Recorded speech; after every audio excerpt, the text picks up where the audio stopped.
ဘယ်မှာလဲအဲ့လိုချစ်ပြီးတော့ပြစ်ခံရတဲ့ယောက်ျားရှင်ငါ့ကိုလည်းညှို့ပြဆိုရတောင်းလည်းမပြေခဲ့ပါဘူးနေမယုံကြည်ခဲ့ငါချစ်တွေကို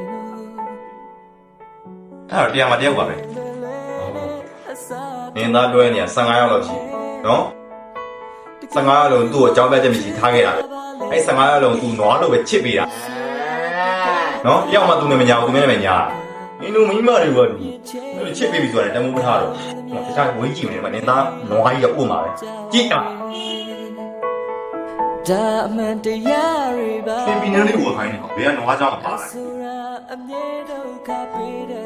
ကြည့်နေတဲ့ဂျိုးကြီးတကားကားနဲ့သူအဆန်ကိုပို့လိုက်မယ်